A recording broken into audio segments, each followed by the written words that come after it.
The night opens slowly like a curtain drawn over a quiet stage. The air around you hums faintly, a velvet sort of silence, interrupted only by the soft scrape of sandals against stone. You're standing somewhere in the Ethiopian highlands and the year is complicated.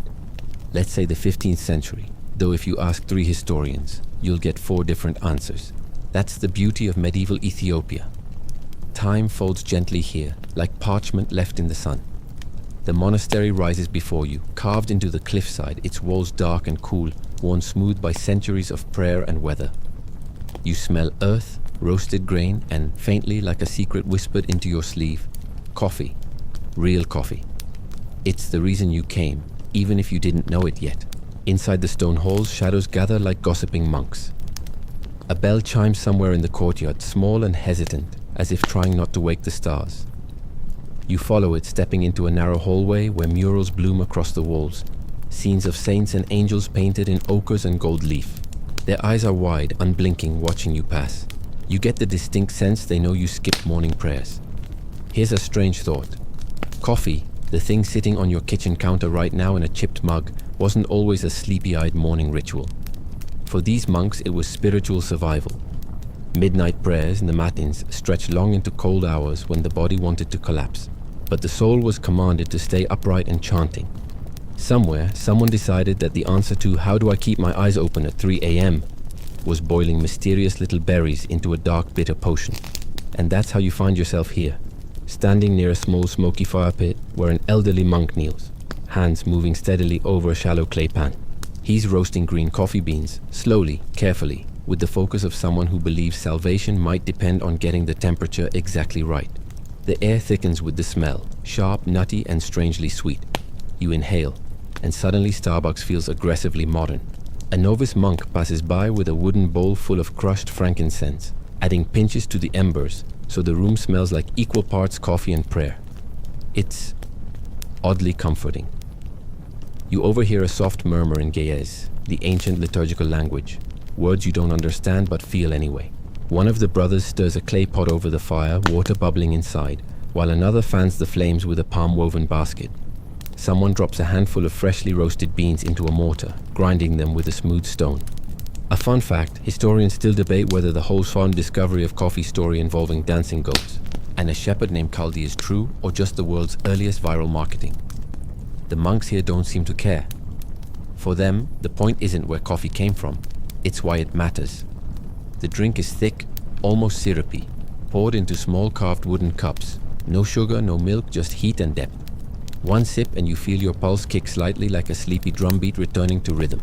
It's not a jittery energy, more like someone quietly opening the curtains of your brain. You get why they call it a gift. Outside, night stretches heavy and vast, the Ethiopian sky peppered with constellations so bright they almost hum. Somewhere hyenas laugh at their own jokes and you shiver despite the fire. The first notes of chanting begin, low and steady, a dozen voices weaving together in a sound older than most countries. You feel it in your chest more than your ears. The monk next to you smiles faintly, wordlessly offering another tiny cup. You accept. It's rude to say no to divine caffeine. And here's your cheeky warning. You probably won't make it through this day. Not because it's dangerous, quite the opposite. It's just very, very boring in the most perfect way. Before we wander deeper into the monastery's secret chambers and stranger stories, take a moment. If you're enjoying this journey like this video, subscribe for more sleepy history and drop a comment below, telling us your location and the time where you're watching from. The chanting carries you along a narrow passage, the echoes swelling and folding back into themselves until it feels like you're inside the sound, not just hearing it. You step into the main prayer hall, vast, cool, lit by the soft glow of butter lamps balanced in carved niches along the walls. Shadows ripple faintly across the frescoes. Monks kneel in 2 neat rows, their white robes pooling around them like quiet clouds. The chant rises, falls, and swirls again, each syllable landing gently, like pebbles skipping over water.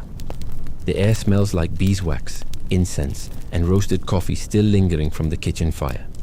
You notice, just off to the side, a long wooden table stacked with objects that don't belong to prayer, but seem loved all the same. Smooth river stones carved with tiny crosses, hollowed gourds etched with geometric spirals, and most importantly, a small basket of green, unroasted coffee beans resting beneath a folded linen cloth. One of the younger monks gestures for you to follow him, and you slip out of the hall into a narrow courtyard. Here, the night air is cooler, the stars closer somehow. A small fountain trickles lazily in the center, and you sit beside it while the monk explains, slowly, in halting phrases, how their coffee ritual works. It turns out the process isn't just practical, it's liturgical. The roasting, grinding, and boiling aren't casual kitchen tasks, but sacred gestures. Part of an unspoken pact between the body and the soul. 3 rounds of brewing, 3 rounds of prayer, 3 rounds of tasting. They believe each cup works differently. The first awakens the mind, the second soothes the heart, and the third binds the community. And here's your weird cultural tidbit for the night. In some monasteries, spilling even a single roasted bean was considered an omen of sleepless nights ahead. A caffeine curse, if you will. Whether anyone truly believed that, or just used it as an excuse to keep novices careful, is still debated. The monk laughs softly when you ask how much coffee they drink in one night. He holds up 3 fingers, solemn as scripture, then shrugs. Sometimes 4. You sip again from a small wooden cup he offers you, and the second round of coffee tastes darker, smokier, as though the night itself has steeped into it. A cool wind slides through the courtyard, carrying faint traces of wild thyme growing along the rocky slopes below the monastery. Then you notice something odd. Carved along the rim of the fountain are tiny symbols. Spirals, suns, and little cup-like shapes. You ask, and the monk smiles without answering, pointing instead toward a narrow stairway leading downward. You follow because of course you do. The steps spiral into a small torchlit chamber. Here, ancient scrolls rest on low wooden shelves, their edges curled and darkened with time. A few monks are hunched over them, copying faded lines onto fresh parchment. You catch a glimpse of one manuscript. It looks like a prayer, but there's a tiny illustration of a coffee branch in the corner. The implication is clear. Coffee isn't just sustenance. For these monks, it's divine technology, the thing keeping them awake so the words of scripture can survive another century. Above, the chanting continues, distant and warm, while the faint clatter of grinding stones echoes from the kitchen again. You realize you've looped back near the roasting room. Remember that place where you first smelled coffee? It's back, and the air is even thicker now with heat and fragrance. Somewhere outside, a rooster crows, confused about the time. You're confused too. Midnight feels like morning, and morning feels impossibly far away. The monks show no sign of tiring. You cradle the little cup between your palms, noticing the warmth seep into your fingers. The world feels both ancient and immediate, sacred and sleepily ordinary. And quietly, as if reading your mind, the monk beside you murmurs, "Stay awake until you sleep." The air outside the monastery feels softer now, as though the night itself has leaned closer to listen. You step into the outer courtyard, following a narrow cobblestone path lined with wild herbs, thyme, sage, and a few stubborn sprigs of rosemary clinging to the cracks between stones. The sky is vast above you, spilling stars across its black canvas like someone knocked over a jar of sugar. You breathe in slowly, letting the cool air wash the roasted heat of the kitchens off your skin. A monk leads you toward the monastery's gardens, and the soundscape shifts with each step. The chanting fades, replaced by the creak of bamboo water channels, the rustle of leaves, and faintly, the laughter of someone grinding beans a little too enthusiastically. You pass under a wooden archway carved with geometric patterns, worn smooth by centuries of fingertips tracing their outlines in thoughtless reverence. The garden is not what you expect. It isn't tidy or ornamental. No neatly trimmed hedges or carefully placed fountains. Instead, it feels wild, almost deliberate in its untidiness. Coffee shrubs grow in clustered rows, their glossy green leaves catching the torchlight, branches bowed slightly under the weight of bright red cherries. It's strange to think these berries, looking so cheerful and harmless, are quietly plotting to keep hundreds of monks awake until dawn.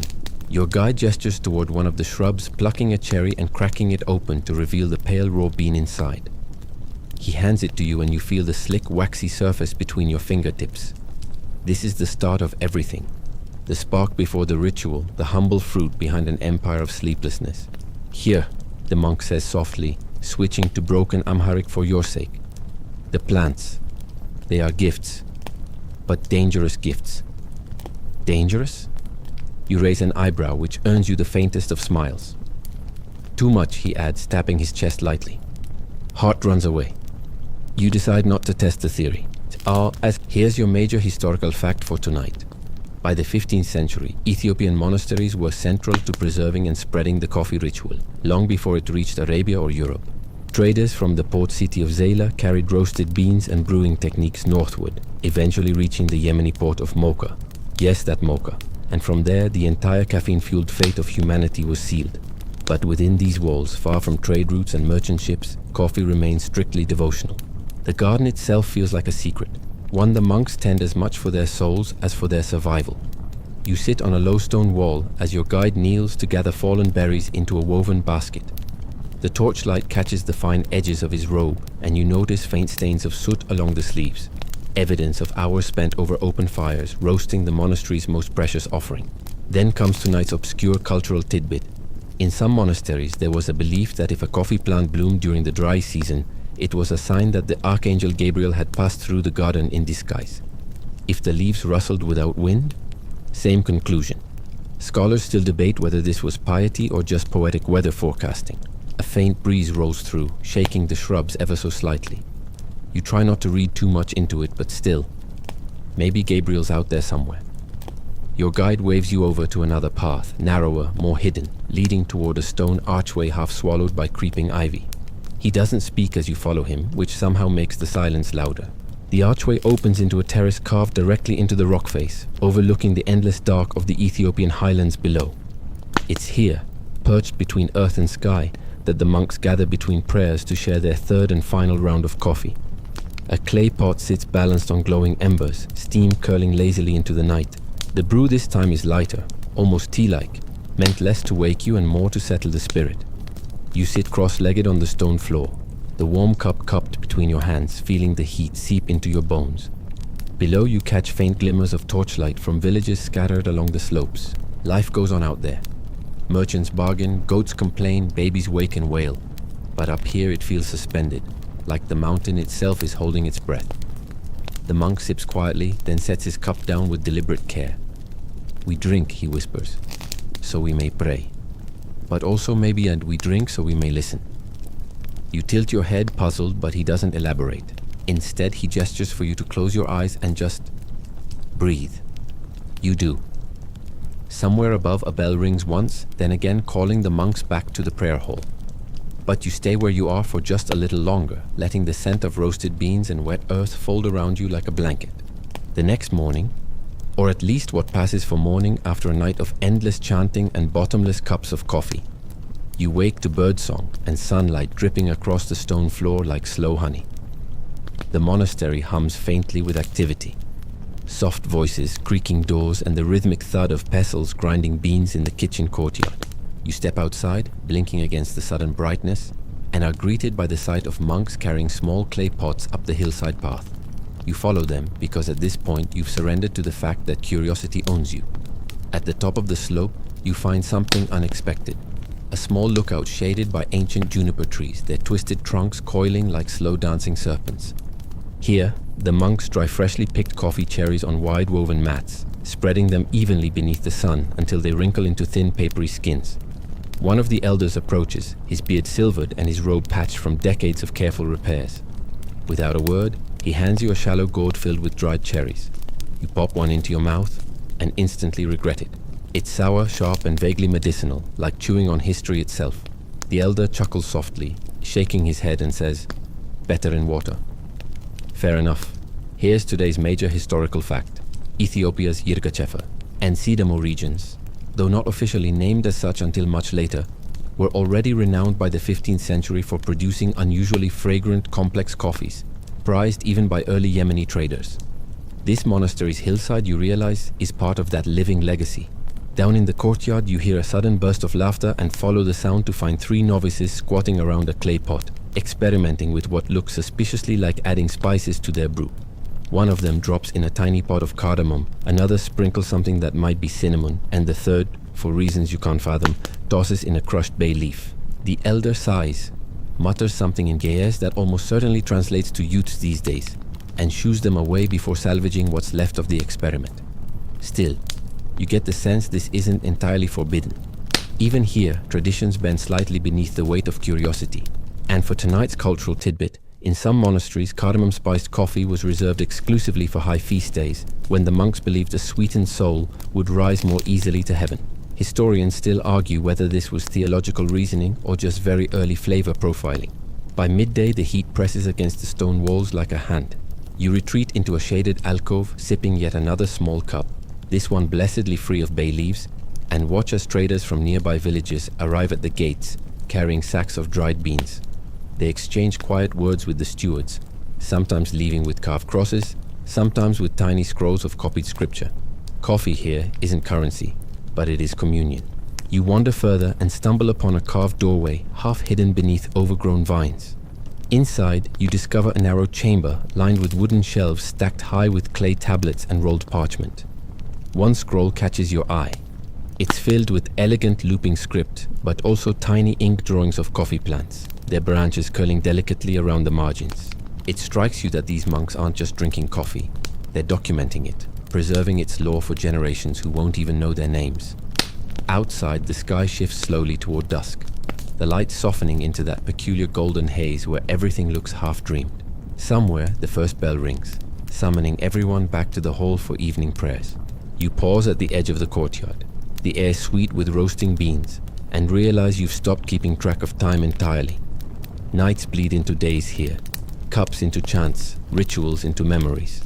The night returns like an old friend, wrapping the monastery in cool silence. The stars spill across the highland sky, brighter than lanterns, and the air carries that now familiar perfume of roasted beans and faint incense. You wander toward the terrace where the monks gather after evening prayers, drawn by the low hum of their voices, and the soft clink of clay cups being set down carefully on stone ledges.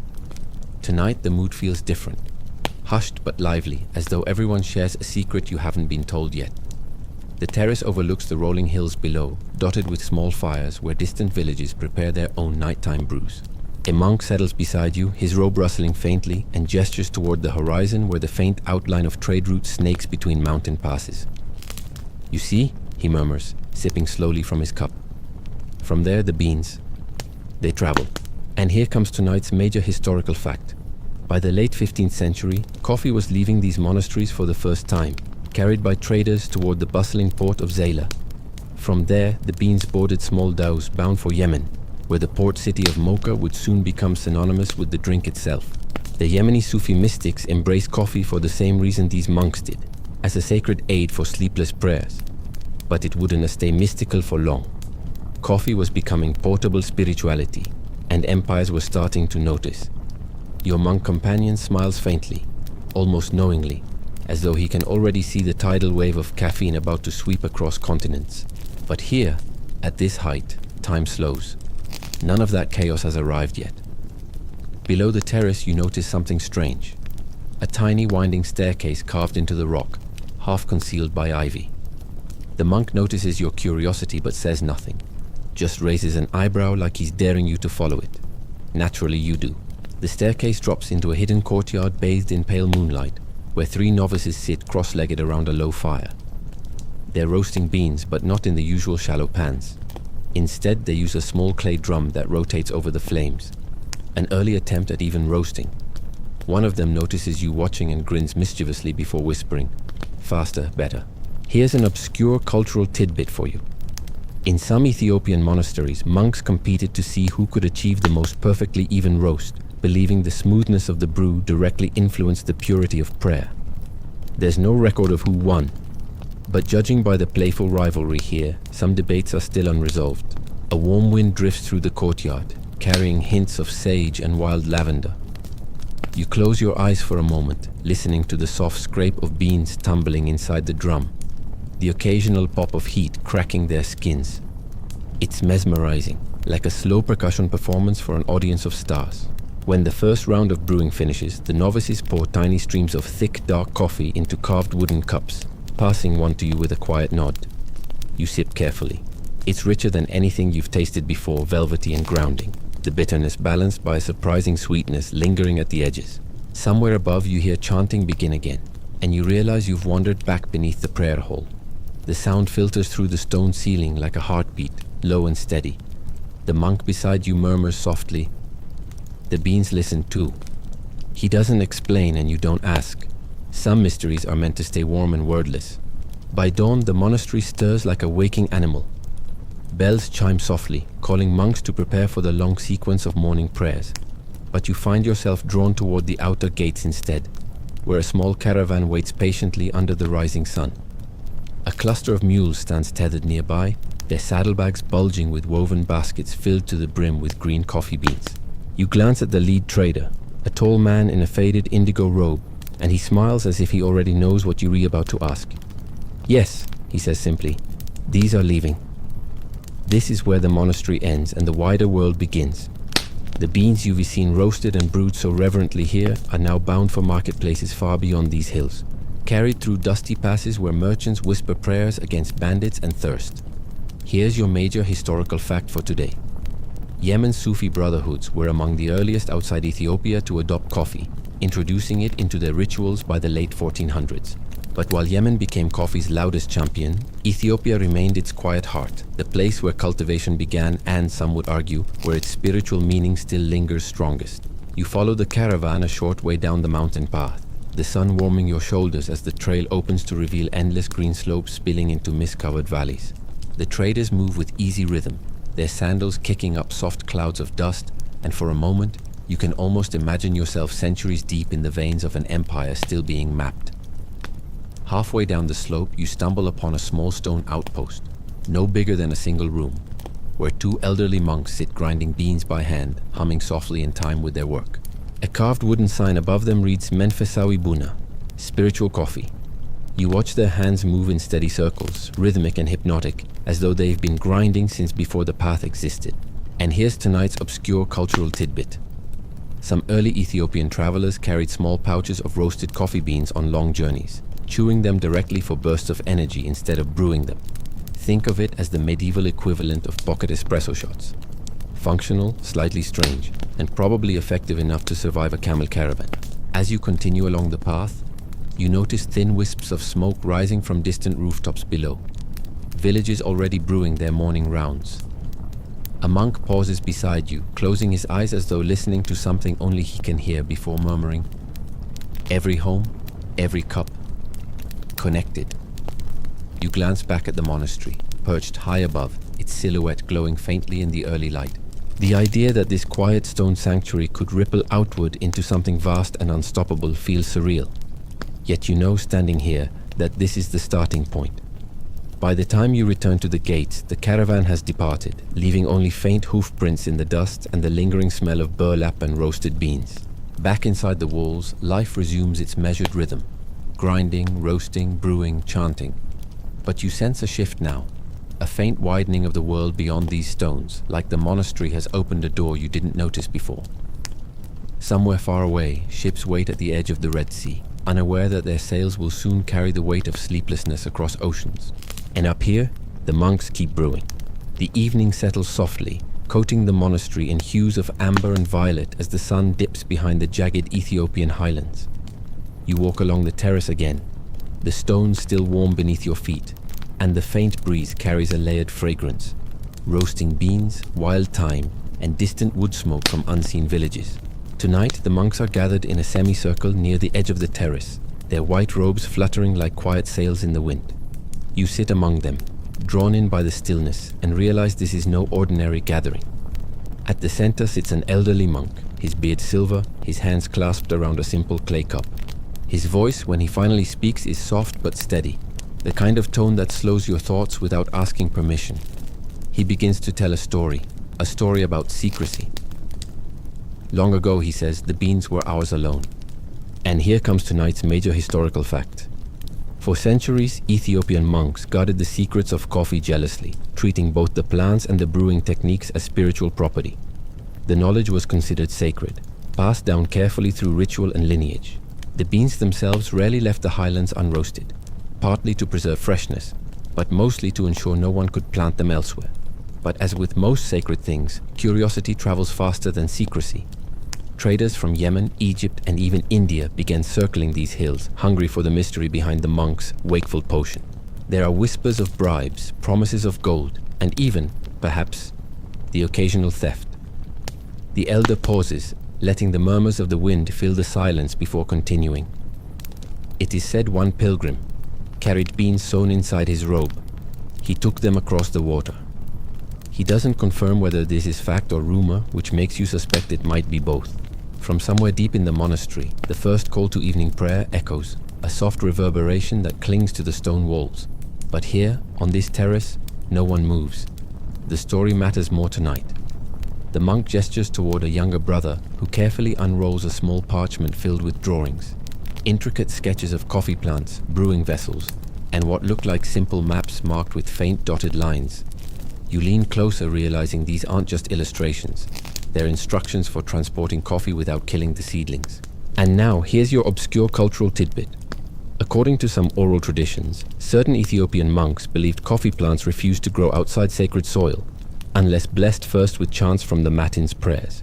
Whether this was faith or clever trade protectionism, historians still debate.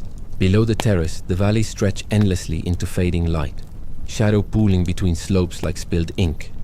Somewhere out there, those very beans, once whispered into sacredness, will soon cross deserts, seas, and empires. But up here, time still moves slow, measured by the turning of prayer beads and the soft crackle of roasting fires. A novice hands you a small cup. The third round tonight, pale and floral, brewed lighter than usual. The monks call this baraka, meaning blessing. They sip slowly, reverently, as though tasting history itself.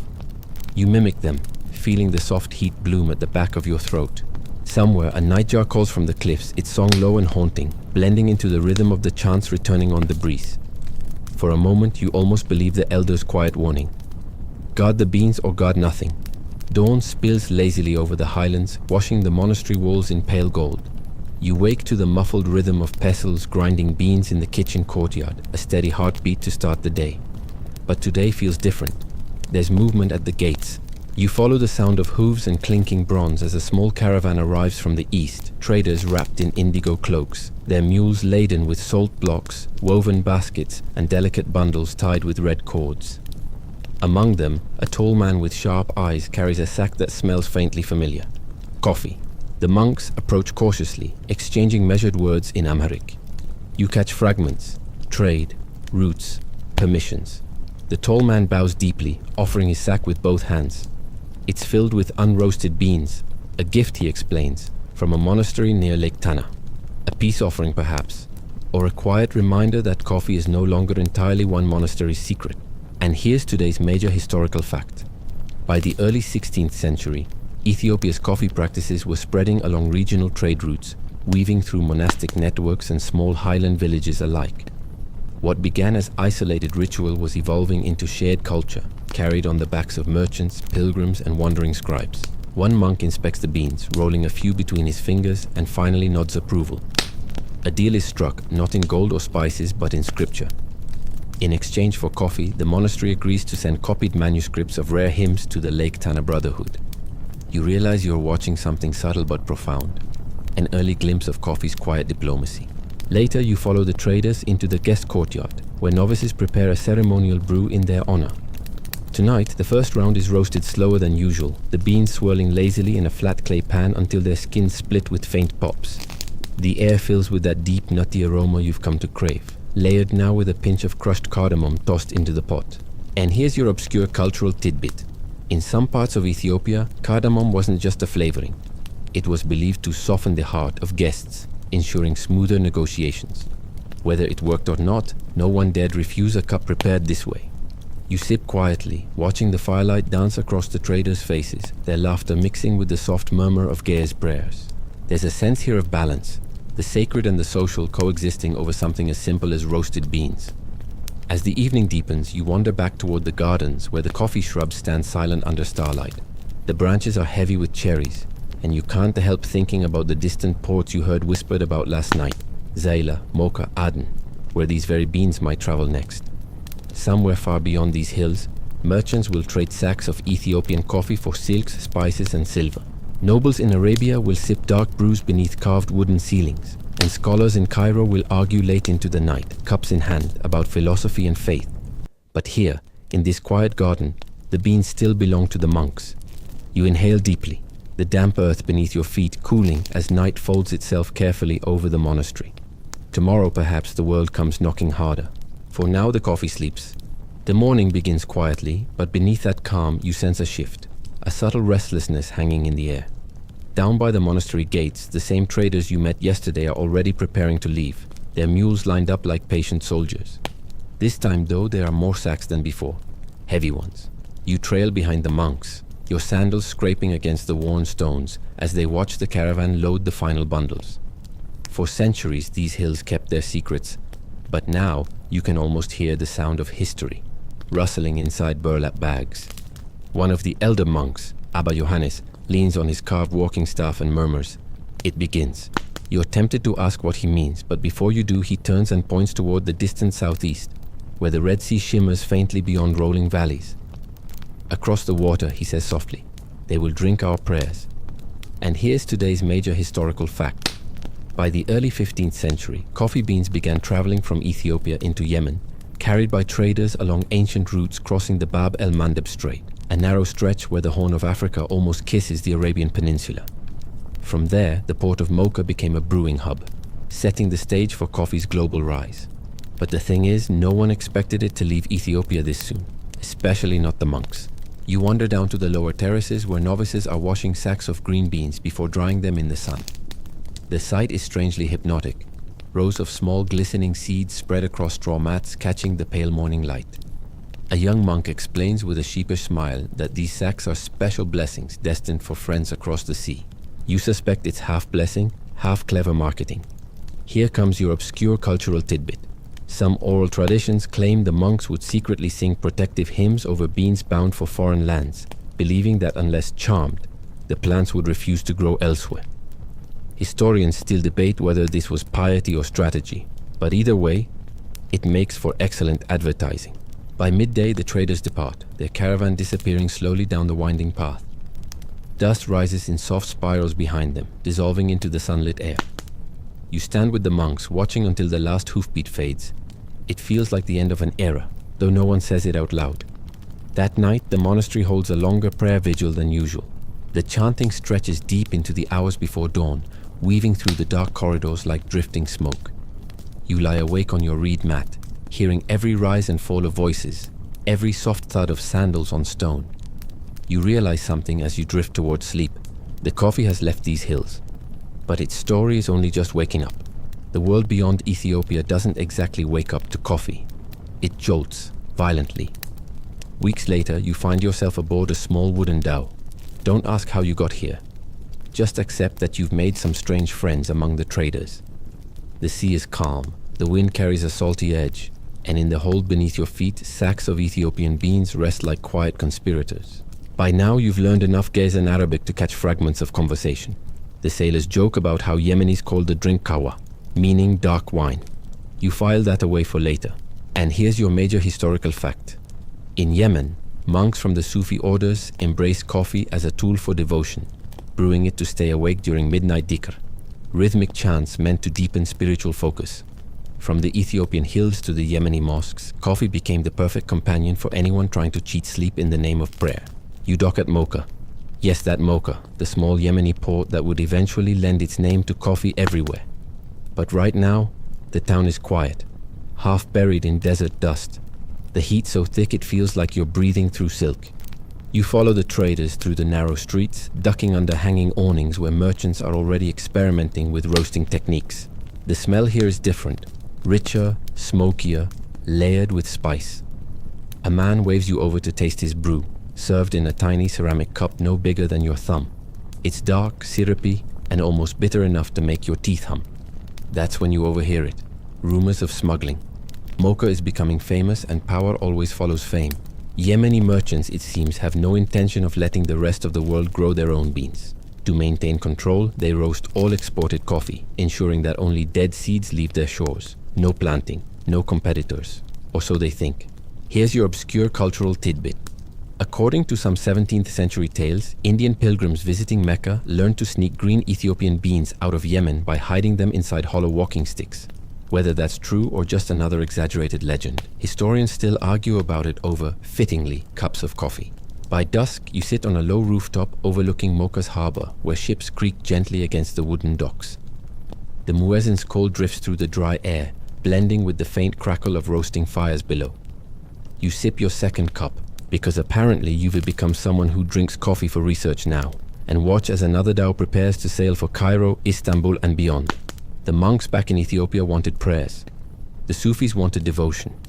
But the merchants, they want something far stronger, influence. You glance at the horizon, where the Red Sea glimmers faintly beneath a waxing moon, and you can't help thinking, the coffee has left its cradle. Soon the world will never sleep the same way again. The Red Sea lies behind you now, and Cairo stretches out ahead like a living tapestry of light and sound. You arrive just as the sun slips low, turning the Nile surface into molten copper, and immediately you're swept into a tide of voices, clattering hooves and markets spilling into labyrinthine streets. Somewhere deep in the chaos, the first whispers of Ethiopian coffee are making their way into Egyptian life. But for now, no one calls it coffee. Here they call it kahwa, the dark wine, though no grapes are crushed to make it. You follow a spice merchant through a narrow alley lined with brass lamps and bundles of cinnamon until he stops at a small archway draped with faded linen. Inside, a few scholars sit cross-legged on reed mats, sipping from cups the size of walnut shells. The air is sweet and bitter all at once, dense with smoke and stories. And here's today's major historical fact. By the mid-16th century, Cairo became one of the first major cities outside Yemen to develop public coffee houses, kahwa khanas, where scholars, merchants and travelers gathered to sip, debate and doze in equal measure. Some called them schools without walls. Others accused them of breeding dissent, but either way, coffee was suddenly more than a drink. It was a social engine. You sit cross-legged on the floor, warming your hands on the tiny cup placed before you. The brew here is darker than what you tasted in Mocha, thicker with a faint residue swirling at the bottom. The man next to you leans over and whispers, "Don't drink it all. The sludge tells your fortune." You glance at him, half skeptical, but he looks entirely serious. Here's your obscure cultural tidbit. Cairo's early coffee drinkers often used the residue at the bottom of the cup for tasseography, fortune-telling through coffee grounds. Patterns were read like divine whispers. Rivers meant travel, circles meant money. And if you saw a bird shape, apparently love was imminent. Historians still debate whether this practice came from Egypt, Turkey or Persia, but the tradition survives to this day. The coffee house hums softly around you, a cocoon of murmured prayer and politics. Someone recites verses from the Quran under their breath. Another argues heatedly about taxes. A young student takes notes, probably planning to publish all of it someday. But not everyone is pleased about this rising beverage. A shadow hangs over the coffee houses, you're told. Some religious scholars are wary, calling it an intoxicant. Too stimulating, too distracting from devotion. Rumors spread that Cairo's governor might shut them all down. You sip slowly, watching the steam curl upward like faint incense. Outside, the city grows restless as night folds itself over the minarets, and from somewhere in the maze of streets, a camel bell rings faintly, marking the passing of unseen travelers. For now, though, no one here can imagine giving up their cups. Cairo is hooked, and soon so will Istanbul. The journey north to Istanbul feels like stepping into a waking dream. You travel with a small Ottoman trade caravan winding its way through the Sinai, then across Anatolia, passing silent hillsides dotted with cypress trees and villages scented faintly of honeyed bread. Everywhere you see sacks of coffee strapped to camels, guarded like treasure. And rightly so. When you finally reach the city, it doesn't just greet you, it engulfs you. Istanbul hums with an energy entirely its own, a meeting place of continents where voices blend into 100 languages and spices cling to the air like secrets. Your guide ushers you into the Grand Bazaar, where merchants call out from arched stalls bursting with silk, ivory and hammered copper. But just past the bazaar, tucked behind the quiet street lined with latticed windows, you spot something remarkable.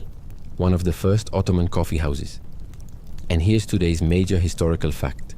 By the late 16th century, under Sultan Suleiman the Magnificent, Istanbul became the epicenter of coffee culture in the Ottoman Empire.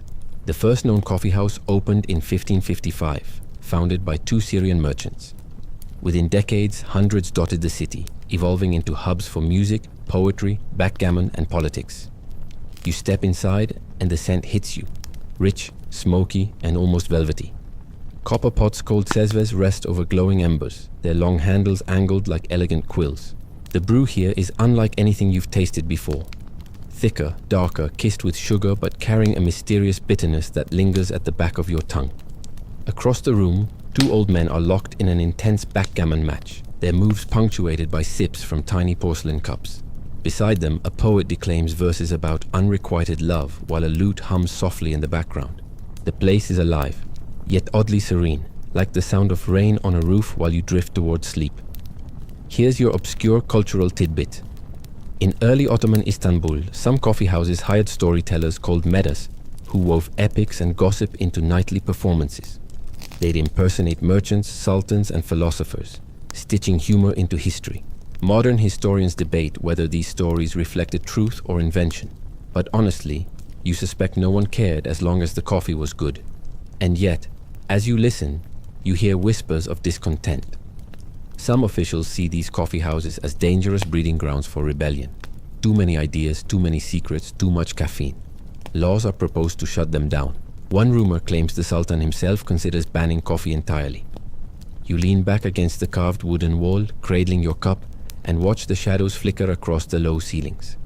Outside, the call to prayer drifts softly over the rooftops, mingling with the city's heartbeat. You realize something as you finish your last sip. Coffee has become more than a drink. It's a stage, a tool, a quiet revolution poured into porcelain. And the sultans? Oh, they haven't even begun to get possessive yet. The air inside Topkapi Palace carries the hush of velvet secrets. You arrive just before dawn, slipping past carved wooden gates painted in soft jade and gold. Morning mist curls through the courtyards like pale incense, and somewhere nearby, a fountain murmurs lazily. This is where the Ottoman sultans rule, you remind yourself. Not just over lands, but over rituals, possessions, and yes, coffee. Servants glide soundlessly between the rooms, balancing silver trays laden with tiny porcelain cups and spoons so ornate they look like fragments of moonlight. You watch as one tray disappears into the harem wing, another into the divan chamber where the sultan consults his viziers. No one here dares appear without a cup in hand. And here's today's major historical fact. During the reign of Sultan Murad III, 1574-1595, coffee became deeply entrenched in Ottoman court culture, transforming from a humble monastic brew into a symbol of imperial sophistication. Special guilds of kahvetibashi, royal coffee masters, were appointed to oversee every detail, from selecting beans to crafting precise blends reserved only for the sultan's household. But while you're admiring the gilt-handled spoons resting beside these delicate cups, a quiet scandal stirs in whispers behind the palace walls. The spoons, you see, are not just utensils. They're treasure. Here's your obscure cultural tidbit. Ottoman sultans were known to collect exotic spoons carved from amber, tortoiseshell, and even rare rhinoceros horn, believing each material affected the spirit of the brew. Some spoons were inlaid with tiny emeralds to cool the coffee's temper, while others bore Quranic verses etched along their stems. Historians still debate whether this was spiritual reverence or fashionable obsession. But either way, the Sultan's spoon cabinet is guarded like a treasury. You're led through a narrow corridor into a small chamber lined floor to ceiling with cabinets. When the vizier cracks one open, the gleam is almost blinding. Rows upon rows of spoons nestled on velvet cushions, each one unique. Some are delicate as dragonfly wings. Others feel heavy enough to serve as weapons in a pinch. But beyond luxury, there's unease here. You overhear two attendants muttering near the courtyard fountain, their voices hushed but urgent. The Sultan has heard troubling rumors. Coffee houses across Istanbul are becoming too noisy, too political, too free with their opinions about imperial policies. And so you learn of the Sultan's dilemma. Coffee is a jewel of the court, but a threat in the streets. That night, as you slip away from the palace and walk along the Bosphorus, the city glimmers under lantern-lit skies. Fishermen hum softly on their boats, carrying nets heavy with silver-scaled catch. But above it all, the coffee houses hum louder, cups clinking, dice rolling, voices rising into the night. Somewhere perhaps Sultan Murad wonders whether power lies in the throne or in the hands that hold the cups. You wake to an unusual stillness. No distant lute melodies, no murmured storytelling from the coffee houses. Something in Istanbul has shifted overnight. By midday, the whispers reach you. Coffee has been banned. The decree comes from Sultan Murad III himself, though some claim his chief mufti pushed the decision. The reasoning? Coffee houses, they say, are dens of idleness and sedition, places where gossip brews faster than the drink itself. You make your way down to Tahtakale, one of the busiest coffee house districts, and find the doors shuttered, wooden planks nailed crudely across familiar archways. A small crowd gathers nearby, murmuring under their breath. Some curse softly, others laugh as if daring the Sultan to enforce such a rule. And here's today's major historical fact. During the 16th and 17th centuries, Ottoman sultans periodically banned coffee, seeing it as a catalyst for political unrest. The bans rarely lasted long, Public demand was simply too strong, but they revealed just how deeply entwined coffee had become with social power. As you wander deeper into the bazaar, you overhear a bookseller explaining how some coffee houses secretly remain open disguised as ink shops. Customers pretend to browse manuscripts while behind velvet curtains, steaming cups are quietly served. You're tempted to peek inside one but think better of it. The mood feels tense, and you're fond of keeping your head attached. Here's your obscure cultural tidbit. According to one courtier's diary, rebellious poets used to compose coffee satires during the bans. Humorous verses mocking imperial policies passed hand to hand in folded scraps. Some scholars suspect that these poems helped fuel subtle political resistance, though whether they inspired change or simply entertained, historians still argue over.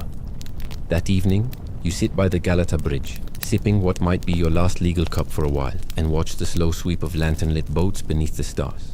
You can hear muffled chanting from a nearby mosque and faintly the grinding of beans in someone's shuttered kitchen.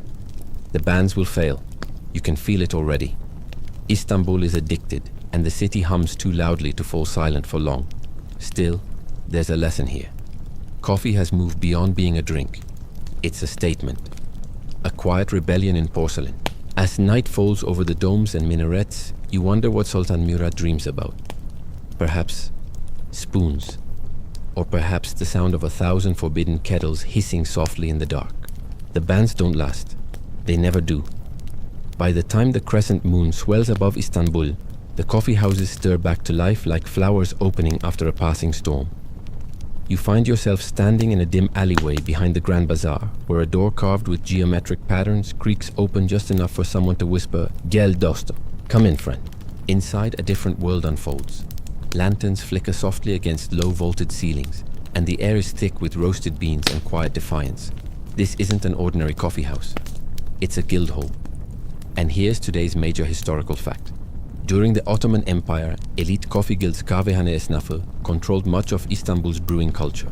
These secretive networks oversaw sourcing, roasting, and even the flow of gossip, forming what was essentially a shadow economy inside the empire. You slip into a corner near the brazier, where a copper sesve rests over glowing embers. A bearded man with calloused hands stirs slowly, his movements precise, almost ceremonial. When he pours your cup, the foam settles perfectly on top, like a monk's shaved crown. He doesn't say a word, but his expression carries the weight of unspoken rules. Don't ask names, don't repeat stories, don't spill your coffee. On the far side of the room, a storyteller leans close to his audience, weaving tales about vanished sultans and wandering spirits. His voice drops low, and everyone leans in. It's not just coffee they come here for, it's connection. Here's your obscure cultural tidbit. Among some Ottoman guilds, there was a secret spoon hierarchy. Ivory spoons were reserved for master brewers, while ordinary servers used simple wooden ones. The highest honor, a mother-of-pearl spoon etched with your guild's emblem, believed to align the soul with the coffee's essence. Whether this was mystical nonsense or branding genius, historians still can't agree. A guild elder takes the floor, tapping his spoon lightly against the cup. The room falls silent. He speaks of new coffee routes coming from Yemen and Ethiopia, and whispers of rival guilds trying to control prices. There's mention of smuggling green beans past palace inspectors, even rumors of royal bribes for exclusive blends. Somewhere in the shadows, someone strums a lute, the melody soft and wandering. For a moment, you forget there are bands at all. Later, stepping back into the night, Istanbul stretches before you, glowing, restless and thirsty. In alleyways and courtyards, you catch glimpses of flickering lanterns behind shuttered windows. The city has turned brewing into quiet rebellion. And somewhere beyond those domes, Sultan Murad sharpens his control and his spoon collection. The palace gardens are strangely silent tonight, save for the rustle of cypress trees bending gently in the Bosphorus breeze. You've been summoned to witness something unusual. The Sultan's private ritual. A servant leads you into a small pavilion lit by amber lamps. The walls are painted with delicate floral vines, and in the center rests a low marble table. Upon it sits a single steaming cup, and 6 ornate spoons, each more extravagant than the last. Sultan Murad III enters, robed in deep emerald, his expression serene but curious.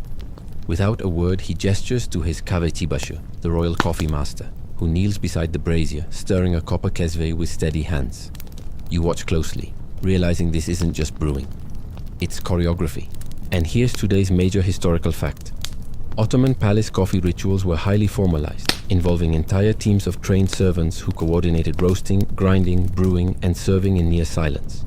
It wasn't just a beverage, it was performance, status, and ceremony combined.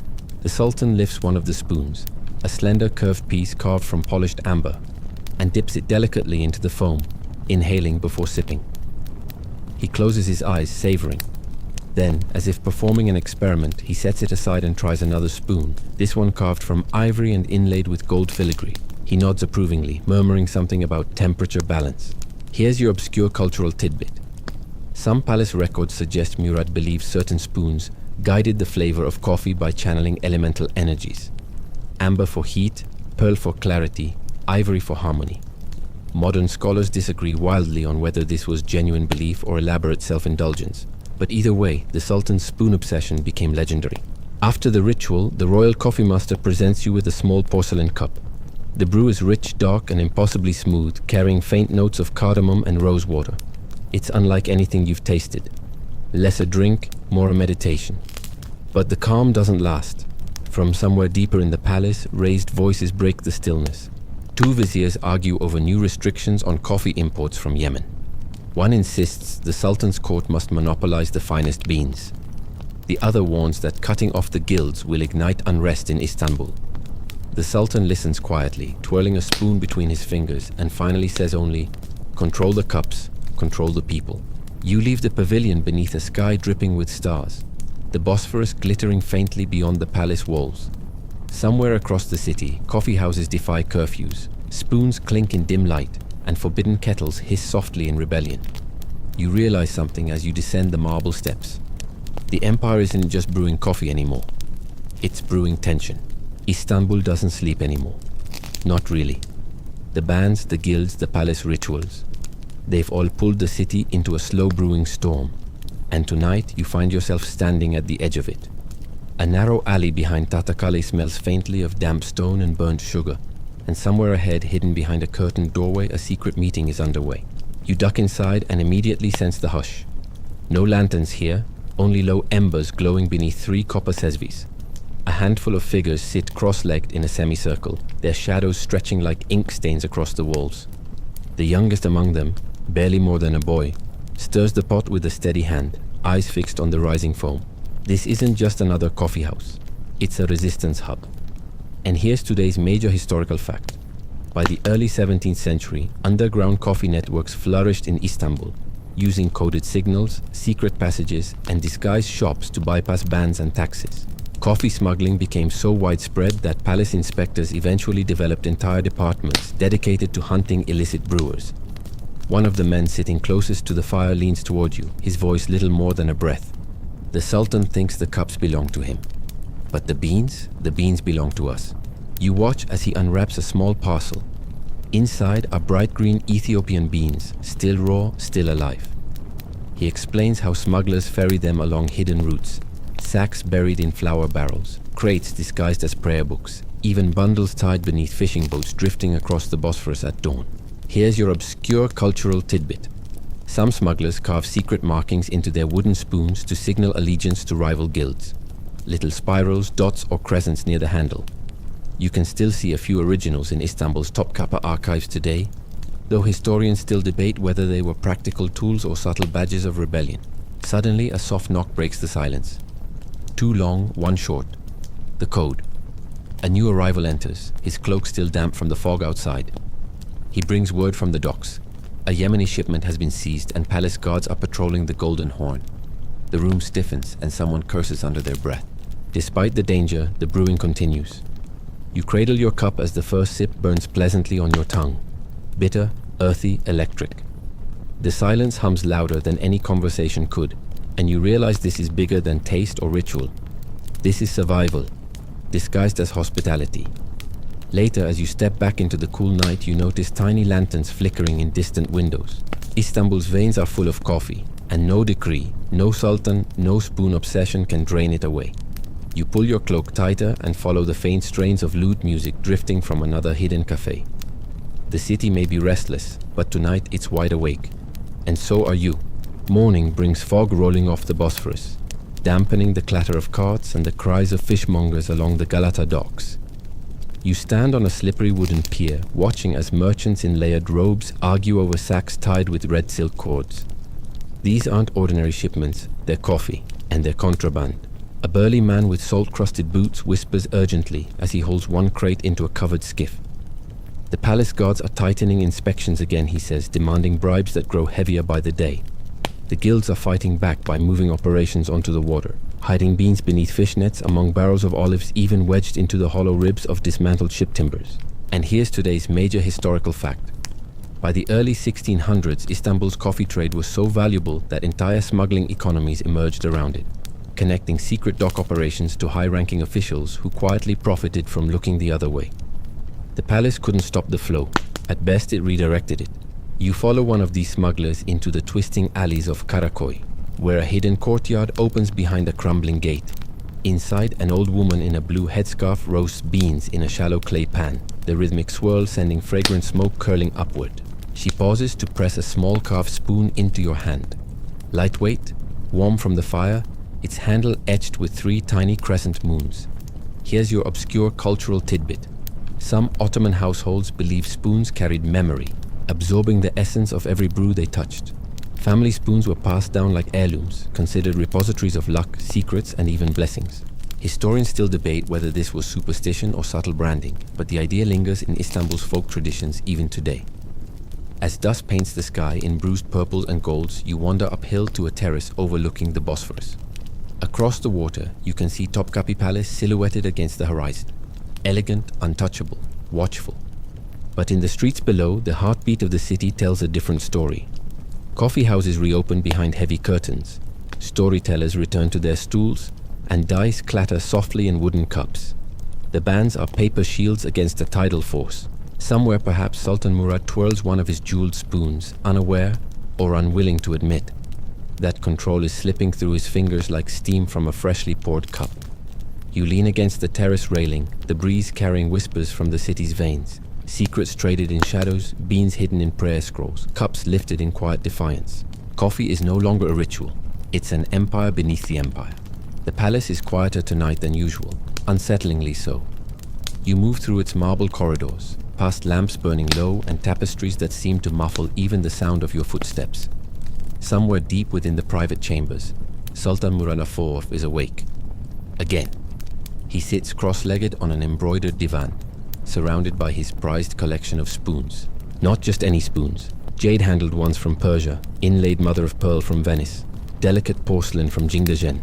They gleam in the candlelight like a private constellation, each one positioned meticulously, as if the slightest misalignment could tilt the entire empire off balance. You almost laugh at the absurdity. But you don't. Not here. Because here's today's major historical fact. Sultan Murad IV was notoriously strict and paradoxical. While he banned coffee, alcohol, and tobacco across the empire, he secretly enjoyed lavish private feasts and was rumored to indulge in the very habits he outlawed. In other words, the spoon obsession? Perfectly on brand. A court historian seated discreetly in the corner dips his pen into ink, pretending not to exist. Every word matters here. Murad lifts a small silver spoon, tracing its handle with his thumb as though it holds answers no vizier can provide. This one, he murmurs almost to himself, came from Yemen. It was used to stir the first roasted beans before the world even understood their magic. You're not entirely sure whether this is true, and neither are the historians who still debate whether Murad's spoon anecdotes were fact or palace folklore. But you nod solemnly anyway, because questioning the Sultan in this mood is a terrible idea. Suddenly he rises, tall, imposing, his robes whispering like wind through cypress trees.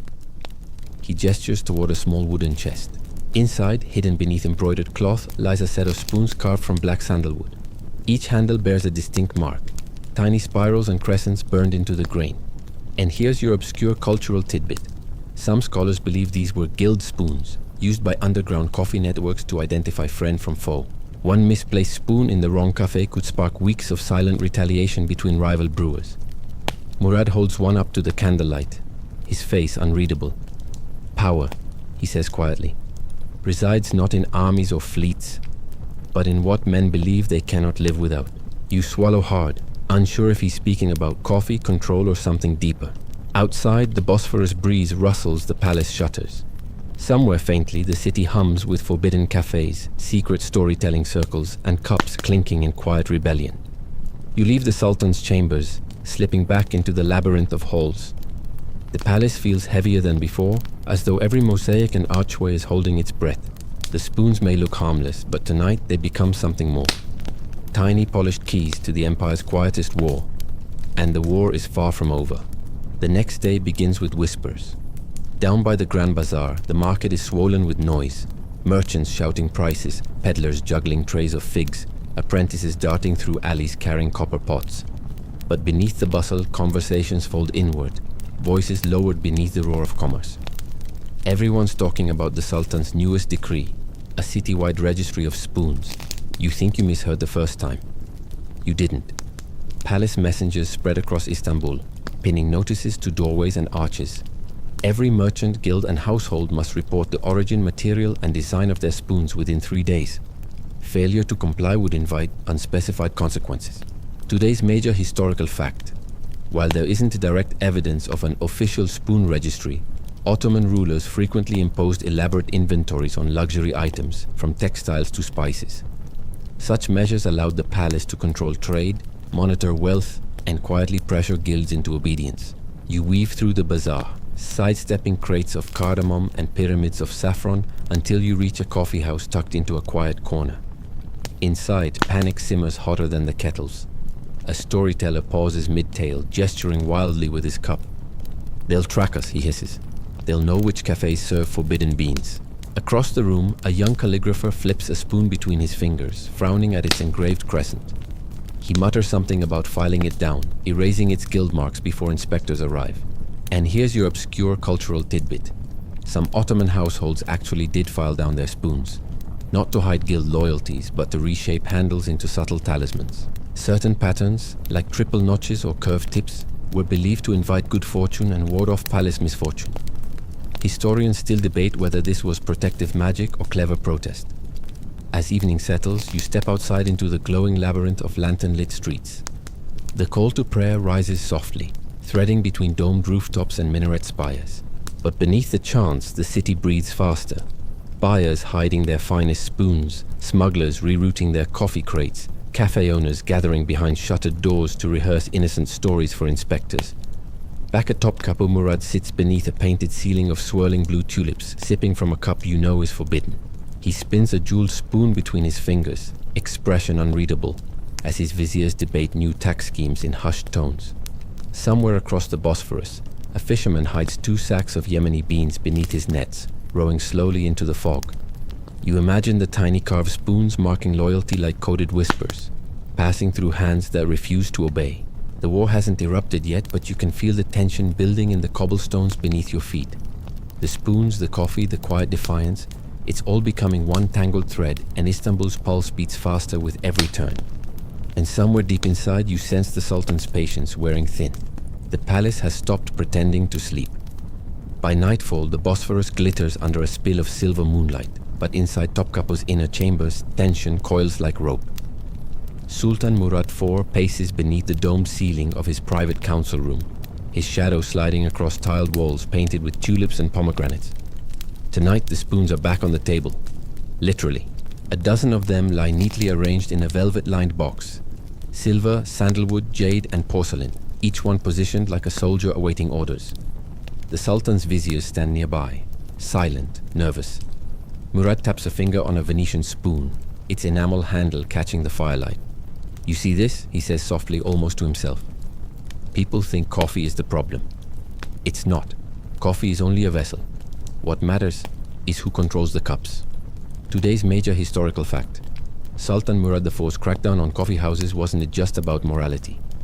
Many historians argue it was a calculated move to suppress political dissent, as cafes became hubs for debate, satire, and quiet rebellion. To tighten his grip, Murad establishes a new corps of palace spies, kahve coffee watchers, tasked with infiltrating cafes, listening to gossip, and mapping the city's hidden networks.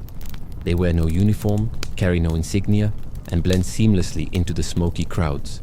You find yourself tailing one of them through Tatakal's narrow alleys, your sandals whispering against uneven stones. The spy slips into a bustling cafe tucked behind an unmarked archway. Inside, the air is heavy with cardamom and charcoal, the tables crowded with merchants, poets, and sailors fresh from the docks.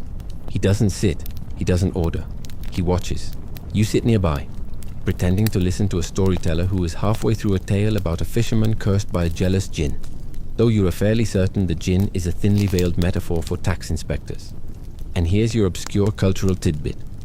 Ottoman storytellers often disguise political satire inside fables, using mythical creatures and talking animals to criticize policy without being accused of sedition. Whether this particular fisherman ever caught his magical trout remains, as scholars like to say, debatable. Across the room, the spy drops a spoon on the floor, deliberately. The sound rings louder than it should. A cafe boy retrieves it quickly, placing it back on the table. That spoon, you notice, bears 3 tiny dots carved near the handle. It's a signal. The spy exits without a word. You follow, your sandals catching on damp cobblestones slick with evening mist. Somewhere far above, the Sultan's jeweled spoons glitter in candlelight, while here in the shadows, ordinary wooden spoons pass silent messages between rebels, smugglers, and sympathizers. Back at the palace, Murad closes the velvet-lined box and dismisses his counsel. He doesn't smile, because tonight the city feels like a board game, and every spoon is a piece he intends to move. Dawn creeps in softly, painting the Bosphorus in pale gold. But Istanbul doesn't wake gently anymore. It stirs like something hunted. Down by the spice bazaar, merchants are already unloading crates of cinnamon, saffron, and figs. But every other conversation spirals back to the Sultan's spies. The coffee bands have teeth now, and everyone knows it. You drift through the crowd, past towers of dried apricots and pyramids of pistachios, until you notice a group huddled beneath a faded awning. Cafe owners, scribes, and guild representatives whisper furiously, passing around a rolled parchment sealed in wax.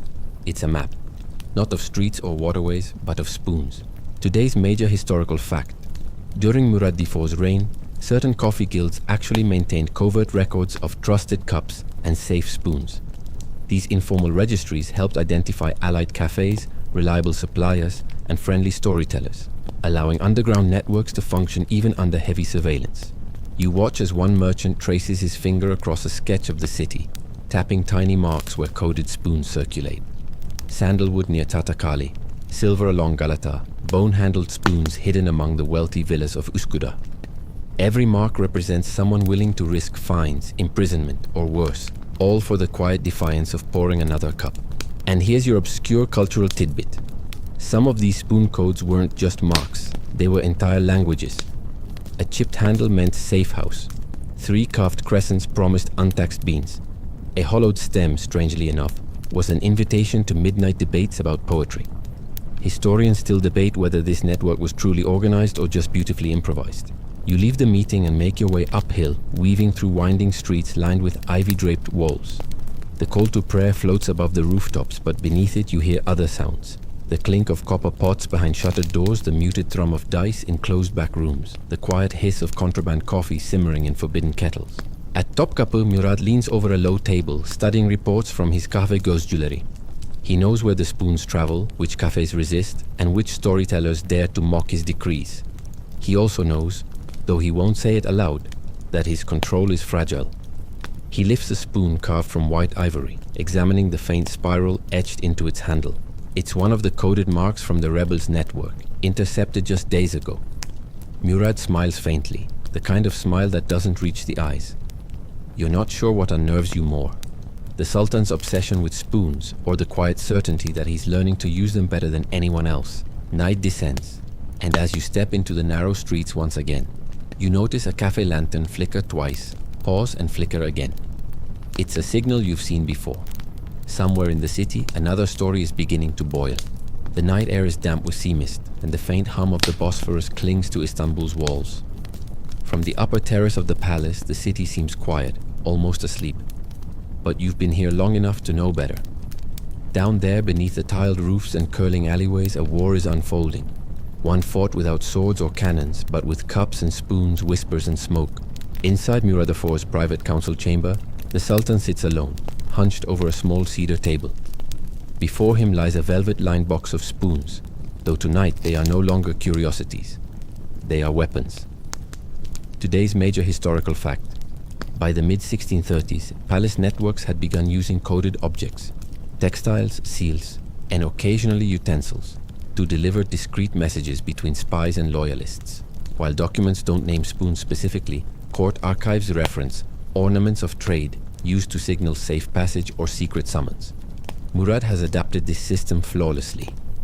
You watch as he selects a thin gilded spoon, its handle etched with a simple diagonal line. To an ordinary servant, it's decorative. To a palace spy, it's an order. Summon the guildmaster of Tatakale. Another spoon carved from ebony with 2 shallow notches near the stem instructs an entirely different task. Seize the Yemeni shipments arriving at Galata under cover of night. It's both ridiculous and terrifying. An empire of spoons controlling an empire of cups. Later that evening, you slip through the narrow alleys behind the Spice Bazaar, following one of Murad's Kave Gozchuleri, a coffee watcher tasked with delivering the ebony spoon. His boots crunch softly against damp cobblestones, his pace measured, deliberate. He ducks into a shadowed courtyard lit only by a single oil lamp. Inside, a circle of guildmasters waits in silence, each of them cradling a small unmarked wooden spoon like a secret badge. The messenger bows slightly and places Murad's ebony spoon on the floor before them. Tension swells like steam inside a kettle. One guildmaster leans forward, his beard glinting in the lamplight. "The Sultan thinks he commands us," he whispers, "but his spoons only open the wrong doors. Here's your obscure cultural tidbit. Some Ottoman guilds actually burned their coded spoons after reading secret messages, believing that ash released the burden and cleansed potential betrayal. Archaeologists have even found fragments of partially burned spoons hidden beneath 17th century Istanbul cellars. Historians, of course, still debate whether this was standard practice or superstition. The meeting dissolves quietly, but the look on the guildmasters' faces tells you everything. They're preparing for defiance, no longer content with coded games. By the time you emerge into the winding alleys, the night feels sharper, as though the city itself senses the change. Lamps flicker in patterns you now recognize. 2 quick blinks, one pause, another blink, and you realize they're no longer warnings. They're invitations. The invitation leads you to a hidden cafe deep in Tatakale, concealed behind a wooden door carved with swirling pomegranate vines. A faint hum of voices greets you as you step inside, where every table is full and every face intent. The air smells of cardamom and roasted beans, but there's no laughter here tonight. Instead, merchants, poets, and sailors huddle together, hands curled around their cups as though holding something more precious than drink. A storyteller clears his throat and begins to speak, his voice low, steady, rhythmic. Once, there was a fisherman who tried to control the tide. He built walls, traps, and gates, but the tide kept coming. And one day, it came for him. Nobody laughs, but everyone understands. Today's major historical fact. Coffee houses in 17th century Istanbul weren't just gathering places. They became incubators for satire and coded resistance. Storytellers wielded their tales like daggers, weaving criticisms of the Sultan and his policies into fables that seemed harmless, at least on the surface. You sip your cup slowly, trying to ignore the gnawing tension. Across the room, a young calligrapher slides a small object across the table, a porcelain spoon painted with a single green dot. It passes hand to hand until it reaches the cafe owner, who slips it into his sleeve without a word. Later, you follow him out into the narrow streets, where he vanishes behind a hidden door leading into an underground chamber. Inside, you find yourself surrounded by maps, ledgers, and tiny stacks of spoons, hundreds of them, each marked differently. Here's your obscure cultural tidbit. Some rebel cafes intentionally mismatch spoons and cups during clandestine meetings, believing it confused palace spies trained to spot patterns. One mismatched set even turned up centuries later in a Topkapi storage room, though historians still debate whether it was sabotage or simply sloppy washing. Suddenly, the door creaks open.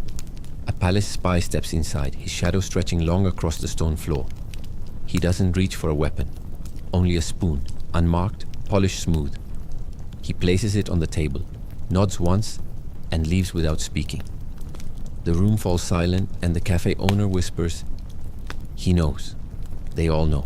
That night, as you cross Galata Bridge under a cold slice of moonlight, you sense the shift taking hold. The coded spoons are no longer just signals. They're warnings, threats, promises. And somewhere deep inside the palace, Murad IV smiles faintly as he turns another jeweled spoon between his fingers. He's no longer chasing the rebels. He's waiting for them to make their first move. The storm doesn't begin with fire. It begins with a spoon. You wake to the clamor of the Grand Bazaar, its labyrinth of stalls spilling color and sound into the morning air. But beneath the usual shouting of merchants and the clinking of copper trays, a different noise ripples through the city, a whispers. Something has happened. You follow the murmurs into a cramped alley behind the spice bazaar where a small crowd has gathered around a shattered crate. Inside lies a single silver spoon engraved with 3 crescent moons, the same rebel mark you saw hidden in that underground chamber. Only this one isn't secret anymore. It's been left deliberately, almost ceremoniously, on top of the broken wood. Today's major historical fact. During the early 17th century, several rebellions within Istanbul were sparked by seemingly small provocations. Seized goods, stolen ledgers, or intercepted messages. While there's no record of a spoon incident, the archives do describe merchants using symbolic gestures to challenge imperial authority. This spoon, you realize, is one of those gestures. By midday, the palace knows. Murad IV summons his inner council, pacing beneath the dome ceiling of his private chamber. His jeweled spoons lie untouched beside him, ignored for the first time in weeks. They want a confrontation, he says softly, though there's no softness in his eyes. His viziers murmur about arrests, fines, new decrees, but Murad silences them with a raised hand. Instead, he gestures toward a small chest, the one containing the coded spoons used to communicate with his spies. One by one, he places 5 of them on the table, each marked differently. A diagonal slash, 3 dots, a spiral, a chipped handle, and one with no markings at all. These, he says, go out tonight. You know what that means. Raids. But as the palace tightens its grip, the guilds move faster. That evening, deep within Tatakale, rebel cafe owners gather in a hidden courtyard lit by low-burning lamps. Spoons are laid out like playing cards on a linen cloth, each representing a cafe, a street, or a network of trusted storytellers. This is how they track us, one merchant says, holding up a palace-marked spoon. So this is how we'll trick them. Here's your obscure cultural tidbit. Some Ottoman rebels intentionally forged fake palace spoons mimicking Murad's coded marks but swapping the meanings entirely. A diagonal slash meant erade in Murad's code but safe passage in theirs. Historians still debate whether this strategy was brilliant misdirection or chaotic improvisation. By nightfall, mismatched spoons scatter across the city, sowing confusion on both sides. Palace spies raid empty warehouses. Guild couriers slip past checkpoints carrying sacks of Yemeni beans disguised beneath saffron shipments. And then it happens. At a small cafe near Galata, a palace inspector seizes what he believes is a rebel spoon, only to discover it's one of Murad's own. The entire crowd bursts into laughter before anyone remembers to be afraid. By dawn, that laughter has spread, and Murad hears it. You'd expect the Sultan to erupt in fury. Instead, he grows quiet. In his private chambers, Murad IV sits on a low divan, turning one of his jeweled spoons slowly between his fingers. Outside, the Bosphorus shimmers beneath the first light of morning, but inside the air feels heavy, expectant. Finally, he speaks. They've made the spoons meaningless. Today's major historical fact. Murad IV's reign is remembered for its intense centralization of power, but also for the ingenious ways guilds, merchants, and common citizens resisted imperial control. The spoon deception, real or not, mirrors documented tactics where rebels deliberately sabotaged palace surveillance by flooding networks with contradictory signals. To counteract this, Murad changes strategy. He summons his most trusted spies, instructing them to abandon spoons entirely and shift to living couriers, cafe boys, market scribes, wandering storytellers. You follow one such courier through the tangled streets of Üsküdar, where hidden tunnels connect basements and prayer houses across the district. In one hand, he carries a small wooden cup painted with an unassuming tulip motif. No more codes, no more marks. Just a phrase whispered when the cup is delivered. The tide is rising. But the guilds adapt just as quickly.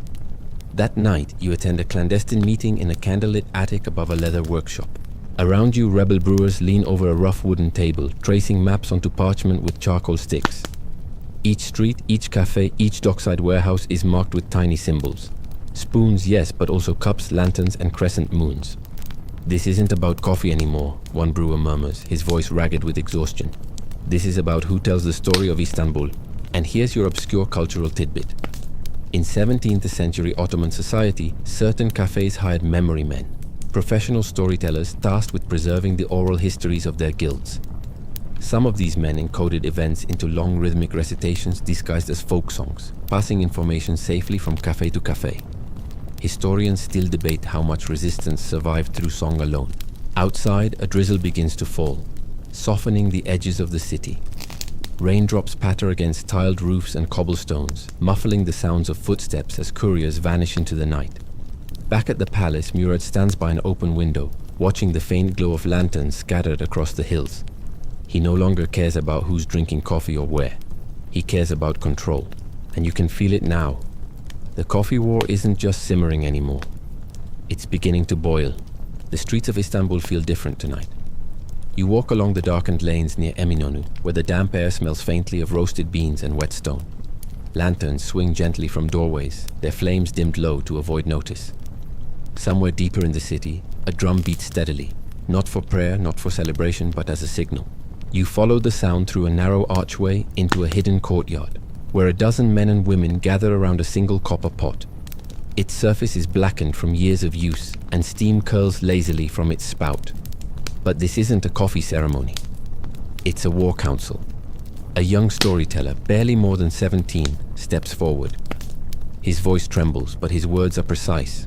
They've switched to couriers. No more spoons, no more codes, only whispers. A murmur ripples through the room. Some slam their cups down in frustration. Others lean back and close their eyes, as though summoning patience from the walls themselves. Here's your major historical fact. In 1633, Murad IV banned public coffee houses entirely, citing their role in spreading sedition. But closing them didn't erase the networks they created, it simply drove them underground. Secret cafes flourished in basements, attics, and even abandoned bathhouses, each one operating like a miniature embassy of information. One brewer in the corner chuckles darkly. If the Sultan wants whispers, he says, we'll give him echoes instead. And this is where the rebellion changes. They build echo chains, a series of cafes arranged so that each one receives and repeats a slightly altered version of every rumor, turning real intelligence into noise. By the time a courier reaches the palace, reports conflict so wildly that no one knows which way the tide is truly turning. You duck out into the alley again, and above you, you notice a faint symbol carved into the stone, a tulip within a crescent, a secret marker. You've seen it before, on the wooden cup carried by that courier from Üsküdar. This is bigger than coffee now. Meanwhile, back in the palace, Murad IV sits beneath the vast dome of his private library, surrounded by Persian manuscripts and illuminated Qurans. His viziers argue loudly about taxes and trade restrictions, but Murad isn't listening. He's staring at a map of Istanbul, its streets drawn in delicate gold lines. On it, tiny spoons have been replaced with tiny dots. Lanterns, tulips, cups. The city is speaking a language we no longer control, he says softly. And here's your obscure cultural tidbit. Ottoman palace records reveal that Murad once employed a poet named Yahya Effendi, not for composing verse, but for analyzing street songs and coffeehouse chants to detect hidden messages. Historians still debate how effective this spy poetry program really was. But it proves one thing. Murad understood the power of stories. As night deepens, the young storyteller returns to his attic, lighting a single candle beside a stack of parchment. He begins drafting a new recitation, part song, part riddle, part secret message meant to reach every cafe in the city. You can hear the first line, soft and deliberate. The cups are empty, but the hands are full. And with those words, the rebellion learns to sing. Dawn breaks over Istanbul like honey poured slowly across tiles. The muezzin's calls echo faintly from distant minarets, mixing with the clatter of carts and gulls circling above the golden horn. But beneath this morning calm, you sense a shift, as though the entire city is holding its breath. The palace has finally decided to act. At the divan meeting that morning, Murad IV unveils a new decree. No open cafes within the city walls, no coffee grinding without a license, and no distribution of unmarked cups. Anyone caught with a cup lacking the Sultan's seal faces fines, imprisonment, or worse. Today's major historical fact: Ottoman authorities genuinely introduced coffee taxation systems in the 17th century to control both revenue and resistance. Some districts even required stamped cups to prove beans were purchased legally. But naturally, enforcement created a thriving black market. And that's where the rebels thrived. By midday, the Grand Bazaar buzzes with quiet defiance. Shopkeepers stack sacks of Yemeni beans behind bolts of silk, while wandering spice sellers slip tiny folded notes into customers' hands. The seal inspectors patrol endlessly, but they're already too late. Counterfeit stamps have spread like wildfire. You duck into a shadowed alley where a metalworker hammers delicate tulip patterns into small brass cups. The Sultan thinks control lives in his seal, he says without looking up. But control lives in the hand that chooses which cup to hold. Meanwhile, the palace experiments with another tactic: silent cafes. Murad commissions his own controlled coffee houses designed to blend perfectly into the street life of Istanbul. Customers believe they're entering rebel havens, but every cup is served by palace spies, every whispered word noted down. Here's your obscure cultural tidbit. Historians have discovered several ghost cafes from this period, operated entirely by the palace to gather intelligence on dissent. Some even hired actors to pose as disgruntled merchants, encouraging patrons to vent their frustrations. A trap disguised as trust. But the guilds catch on faster than expected. A new symbol emerges. A faint spiral carved into wooden doorframes. That's the sign of a cafe safe from spies, one where rebel couriers can meet without fear. Of course, the palace notices this too, and carves fake spirals to lure them in. By nightfall, Istanbul becomes a hall of mirrors, every cafe layered in half-truths and traps. And then you hear it, faint, drifting up from the harbor, carried on the salt-sweet breeze. The tide is rising. It's the storyteller's signal, passed from voice to voice, cafe to cafe. Within hours, more than 50 hidden houses prepare their midnight brews, ready to send coded messages across the Bosphorus disguised as lullabies. In the palace, Murad IV paces the marble floor, staring out toward the twinkling lights on the far shore. The map before him is almost useless now. Every mark contradicted, every dot overwritten, every rumor doubled back on itself. And for the first time, you hear him whisper something you've never heard before. We've lost the narrative. And he has. Because tomorrow, the storyteller plans to make Istanbul sing. Night falls slowly, like velvet drawn over a lantern. You walk through the winding streets of Istanbul, your steps muffled against the damp cobblestones. The city is hushed but not silent. Behind shuttered windows, you hear faint recitations, low rhythmic songs stitched with secrets, weaving through alleys like invisible threads. Somewhere near Galata, a boy hums the refrain you've been hearing for days. The cups are empty, but their hands are full. It's spreading, faster than any decree, faster than any patrol. The young storyteller, the one who first sang those words, stands now on the rooftop of a modest coffee house overlooking the Bosphorus. The air smells faintly of rain and salt and roasting beans from somewhere far below.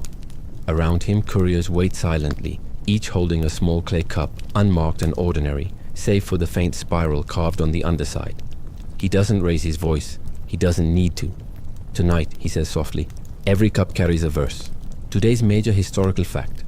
In the mid-17th century, Ottoman dissenters used coded songs and oral storytelling to bypass strict censorship. Since literacy was limited, information traveled faster through rhythm and repetition than through paper or parchment.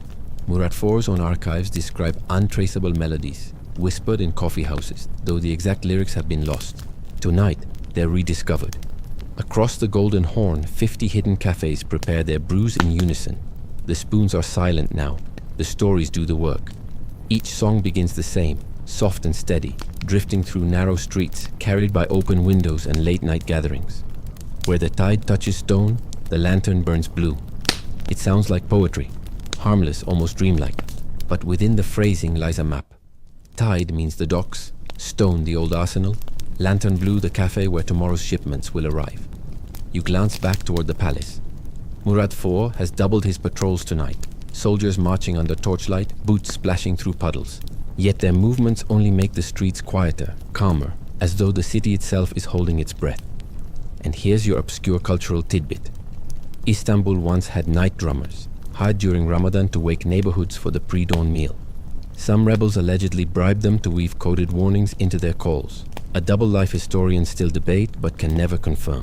The drums begin now, faint and distant, just as the last cafe shutters close. The storyteller's voice threads softly through the air. Remember this night, for tomorrow the song changes. And you realize something unsettling. Tonight isn't about rebellion. Tonight is rehearsal.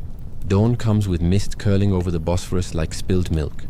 The city stirs awake slowly, unaware of the quiet revolution humming beneath its streets. At first glance, everything seems ordinary. The markets open, fishermen mend their nets, merchants stack pyramids of figs beneath faded awnings. But listen closely and you'll hear it. Fragments of the storyteller's song carried like pollen from one voice to the next. Where the tide touches stone, the lantern burns blue. The palace hears it too. Murad IV stands by the latticed windows of his private chamber, gazing down at the waking city. His advisors whisper anxiously about arrests, taxes, forbidden cafes. But Murad only shakes his head, murmuring to himself, "If the story lives in song, I cannot stop it." Today's major historical fact. Despite his strict coffeehouse bans, Murad IV could not fully suppress the social networks they created. By the time of his death in 1640, underground cafes were more numerous than ever, embedding themselves so deeply into Istanbul's cultural fabric that even his successors quietly abandoned most restrictions. The storyteller's song moves like water, seeping through alleys across courtyards into marketplaces and mosques. By midday, palace informants report dozens of suspect cafes. By sunset, there are hundreds, but no one can find the center, because the center isn't a place anymore. It's a story. And here's your obscure cultural tidbit. Some modern Turkish scholars believe fragments of these 17th century cafe songs survive in lullabies sung today. The original codes may be lost, but the cadences remain, meaning the rebellion might still echo quietly in bedtime melodies across Istanbul. As night falls again, you wander along the Galata shoreline, lantern light flickering on the dark water. Behind you, the storyteller recites one final verse, soft enough to blend with the sound of distant waves. The cups are empty, but the hands are full. And just like that, the war over spoons and stories dissolves, leaving nothing behind but music and the faint smell of roasting beans. The city sleeps now. The lamps are dimmed, the windows shuttered, and the streets are quiet except for the soft lapping of water against the harbor stones. Somewhere far off, a boat drifts lazily across the Bosphorus, its single lantern casting a trembling reflection on the waves. You walk slowly beneath the shadow of Galata Tower, your steps muffled by damp cobblestones. The air feels cooler here, touched by salt and the faintest trace of roasted coffee carried on the breeze. The storyteller's song lingers like perfume, faint but impossible to forget. Where the tide touches stone, the lantern burns blue. You pause and lean against an old wooden door, letting the sound wash over you, soft and steady like the heartbeat of a city at rest. The alley seems smaller now, less secretive, as though Istanbul itself is finally exhaling after holding its breath for so long. Somewhere across the water, a lone night drummer taps out a slow rhythm. Not a warning this time, but a lullaby meant only for those who are still awake to hear it. The palace too has gone quiet. Murad IV sits alone in his chambers, the jeweled spoons tucked away, the maps rolled into silence. Even he seems smaller now, folded into the vastness of a city that has learned to sing beyond his reach. Breathe in, breathe out. The rebellion fades into history, but the sound of it stays with you. The low hum of voices, the clink of cups, the shuffle of footsteps through hidden streets. You close your eyes, the Bosphorus breathes with you, and finally, the city lets you sleep.